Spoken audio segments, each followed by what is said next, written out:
Hi friends, welcome to our channel. Vicky Kaushal, Rashmika Mandanna ప్రధాన పాత్రలో నటించిన చావా సినిమా ప్రస్తుతం బాక్సాఫీస్ వద్ద విజయవంతంగా రన్ అవుతోంది. తాజాగా ఈ సినిమాను తెలుగు ప్రేక్షకులకు అందుబాటులోకి తీసుకురావడానికి గీత ఆర్ట్స్ సంస్థ రంగం సిద్ధం చేసింది. మార్చి 7న Chhaava Telugu dubbing version release కాబోతుంది. తెలుగు ప్రేక్షకులకు ఈ చిత్రాన్ని థియేటర్లో ఆస్వాదించాలని గీత ఆర్ట్స్ కోరింది. ఈ సినిమా సంభాజీ మహారాజ్ జీవితాన్ని ఆధారంగా చేసుకుని రూపొందించబడింది. ఛత్రపతి శివాజీ కుమారుడైన సంభాజీ మహారాజ్ పాత్రను విక్కీ కౌశల్ పోషించగా, ఆయన భార్య యేసుబాయి పాత్రలో రష్మిక మందన నటించారు. సంభాజీ కథలో కీలకమైన ఔరంగజేబు పాత్రను అక్షయ్ ఖన్నా పోషించారు. ఫిబ్రవరి 14 రిలీజ్ అయిన ఈ సినిమా మంచి స్పందన అందుకుంది. ఈ సినిమాకి సంబంధించిన మరో వార్త కూడా వెలువడింది.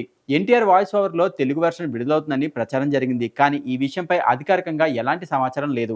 ఇది కేవలం పుకారుగానే మారిందని తెలుస్తోంది. లక్ష్మణ్ ఉటేకర్ డైరెక్షన్లో రూపొందిన ఈ సినిమాలో నటించడం తనకు ఎంతో గర్వంగా అనిపించిందని విక్కీ కౌశల్ తెలిపారు.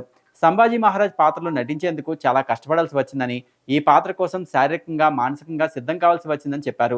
సినిమా షూటింగ్ సమయంలో విక్కీ అనేక సవాళ్లను ఎదుర్కొన్నారు. ముఖ్యంగా ఒక యాక్షన్ సీక్వెన్స్ కోసం ఆయన చేతులను రాత్రంతా తాళతో కట్టేయాల్సి వచ్చిందని చిత్ర బృందం తెలిపింది.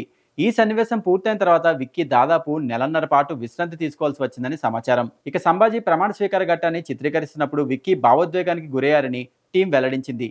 పాత్రలో ఒదిగిపోవడం వల్ల ఆ సంఘటనను నిజంగా అనుభవించినట్లు అనిపించిందని చెప్పారు. చావా సినిమా ప్రాముఖ్యతను చూస్తే సంభాజీ మహారాజ్ జీవితం ఎంత గొప్పదో అర్థమవుతోంది. ఆయన ధైర్యం, సమర్థత, కఠిన సమయాల్లో తీసుకున్న నిర్ణయాలు నిజంగా స్ఫూర్తిదాయకం. ఈ చిత్రాన్ని తెలుగు ప్రేక్షకులు కూడా థియేటర్లో ఆస్వాదించడానికి మరికొన్ని రోజులు వేచి చూడాలి. మార్చి 7న తెలుగు వెర్షన్ రిలీజ్ కానుండడంతో తెలుగు ప్రేక్షకులు కూడా ఈ మహాపురుషుడి జీవిత కథను ఎన్టీఆర్ వాయిస్ ఓవర్తో తెరపై చూడడానికి ఆసక్తిగా ఎదురుచూస్తున్నారు.